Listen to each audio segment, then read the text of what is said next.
ఐటీలో ఎంట్రీ కావాలా? Trainee software engineer గా అజా కోడింగ్ ట్యూటర్ లో 2 వీక్స్ ట్రయల్ పీరియడ్ లో వెంటనే చేరండి. Hello my dear friends, welcome to Suman education TV. నేను మీ కర్ణాటి అశోక్ చక్రవర్తి. చాలామందికి ఇష్టమైన టాపిక్ ఒకటి మనం డిస్కస్ చేసుకుందాము. అదేంటో తెలుసా? ఇంతకుముందు మనము జస్ట్ ఇంటరాక్షన్స్లో ఒకసారి మీరు చూశారు. ఆ ఇంటరాక్షన్స్ది ఈరోజు నేను బోర్డు మీద రాసి చూపిస్తాను. అదేంటి అంటే, యాక్చువల్గా మనకు లాంగ్వేజ్ ఉంటుంది కదా, we have 2 types of interactions, 2 types of communication అనమాట. కమ్యూనికేషన్ అంటే ఏంటి? ఎదుటి వాళ్ళతో మనము ఫీలింగ్స్ని షేర్ చేసుకోవడం. మన ఫీలింగ్స్ని మనం ఎప్పుడైతే షేర్ చేసుకుంటామో దాన్నే కమ్యూనికేషన్ అంటాం. అయితే ఈ కమ్యూనికేషన్ని షేర్ చేసుకునే విధానం ఎలా ఉంటుంది అంటే, 2 waysలో మనం షేర్ చేసుకోవచ్చు. Okay, when you are using words. Without using words ఏంటి అంటే దాన్ని నాన్ వర్బల్ అంటారు. వర్బల్ నాన్ వర్బల్ అనేది కాకుండా, వర్బల్ అంటేనేమో వర్డ్స్ యూజ్ చేయడం, నాన్ వర్బల్ అంటేనేమో వర్డ్స్ని యూజ్ చేయకుండా ఉండేది. కానీ ఇప్పుడు నేనేంటి చెప్తున్నాను అంటే, వర్బల్లోనే 2 types ఆఫ్ కమ్యూనికేషన్. యాక్చువల్గా ఏంటి, ఇప్పుడు ఇక్కడ ఒకవేళ చూస్తే ఇది కమ్యూనికేషన్ అని రాసామనుకోండి. కమ్యూనికేషన్ అని రాసాం. కమ్యూనికేషన్లో నాన్ వర్బల్ ఉంది, ఇక్కడ వర్బల్ ఉంది. Verbal, non verbal. నేను మీకు క్లియర్గా చెప్తున్నాను చూడండి. నాన్ వర్బల్ అంటే ఏంటంటే వర్డ్స్ యూజ్ చెయ్యం, మనం వర్డ్స్ అస్సలు యూజ్ చెయ్యం. అదే వర్బల్ అనుకోండి, వర్డ్స్ యూజ్ చేస్తాం మనం. అదేంటి సార్, నాన్ వర్బల్ అంటే వర్డ్స్ యూజ్ చేయకుండా కూడా కమ్యూనికేట్ చేస్తాము మనం అనుకోవచ్చు మీరు. చేస్తాం మై డియర్. ఎందుకంటే ఒక వ్యక్తి అక్కడ నిలబడ్డాడు, మనకు వాటర్ కావాలి అన్నప్పుడు మనం ఏమంటాం? ఎక్స్క్యూజ్ మీ అన్నాం అనుకోండి, అతను వాటర్ తీసుకొస్తాడా లేదా? For example, he is looking at you and you are looking at him. You are not talking anything and just you are doing your work and he is doing his work. You just see him and he just sees you. మీరు ఏమంటారంటే just అంటారు. అన్నప్పుడు ఏం తేవాలి? అతను water తీసుకొస్తాడు. Have you used any word there? ఏమైనా words use చేస్తారా మీరు అక్కడ? మీరు క్లియర్గా చెప్పండి. ఏమీ యూజ్ చేయలేదు.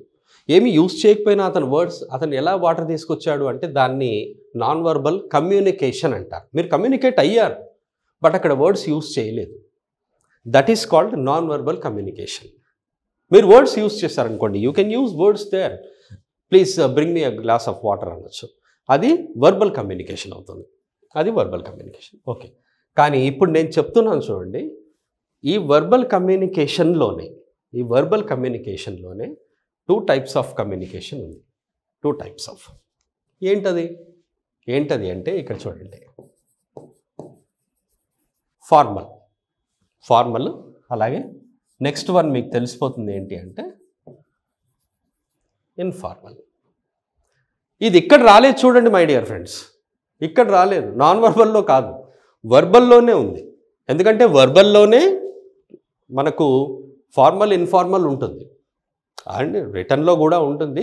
కానీ ఇది ఏంటి, కమ్యూనికేషన్ అంటే రిటర్న్ కమ్యూనికేషన్, స్పోకెన్ కమ్యూనికేషన్ 2 ఉంటాయి. మనం ఇక్కడ కమ్యూనికేషన్ అంటే ఒకరితో మనం ఎలా మాట్లాడాలి, ఇక్కడ మాట్లాడడం అనేది చూస్తున్నాం మనం. రిటర్న్ ఈజ్ డిఫరెంట్, అది పక్కన పెట్టేసేయండి. ఇది మనం మాట్లాడడం అన్నమాట. అయితే మాట్లాడడంలో కూడా మనకు రిటర్న్లో కూడా స్పోకెన్లో కూడా ఫార్మల్ ఇన్ఫార్మల్ 2 ఉంటాయి. ఎప్పుడైనా మీరు చూసారా? Have you ever seen that formal letters and informal letters? When you are when you go to school they will teach you that formal letter, informal letter. ఎందుకు నేర్పిస్తారు అంటే ఫార్మల్ ఎక్కడ, ఇన్ఫార్మల్ ఎక్కడ. Formal letters are written to officials. Formal letters are written to officials అన్నమాట. Informal letters are written to just your relatives, your friends, your family members, your neighbours etcetera. మీ వాళ్ళకి రాయడానికి దానికి ఇన్ఫార్మల్ లెటర్స్ అంటాం. అలాగే just like that మనకు formal informal అనేది ఉందన్నమాట. టాక్స్ అంటాం దీన్ని. ఇప్పుడు ఇక్కడ చూడండి, ఫార్మల్ అలాగే ఇన్ఫార్మల్. ఫార్మల్ ఇన్ఫార్మల్ అంటే ఇది టాక్ అన్నమాట. Talk is nothing but communication. Formal communication, informal communication అని అర్థం ఇక్కడ.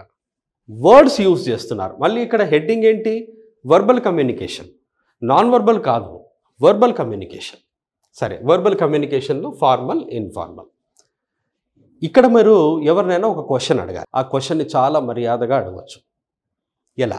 ఒక వ్యక్తి అక్కడ నిలబడ్డాడు అనుకోండి, మనం డైరెక్ట్గా చూసేసి ఏమంటాం? తెలుగులో అయితే నువ్వు అక్కడ ఎందుకు నిలబడ్డావు అంటాం. ఒక పెద్ద వ్యక్తి నిలబడ్డాడు, పెద్ద ఏజ్ అతను, చూడ్డానికి మంచి ఆఫీసర్లా ఉన్నాడు, అతన్నే మనం అడగాలి.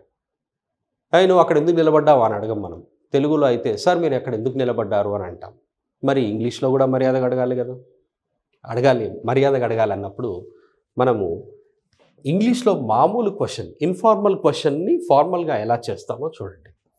డైరెక్ట్గా why are you standing there అన్నాం. Why are you standing there అంటే అర్థం ఏంటి? ఇక్కడ నువ్వు అక్కడ ఎందుకు నిలబడ్డావు అని. నువ్వు అక్కడ ఎందుకు నిలబడ్డావు అని. దాన్నే మీరు ఫార్మల్గా అడగవచ్చు, తెలుసా? మర్యాదగా అడగవచ్చు. ఎలా అంటే చూడండి,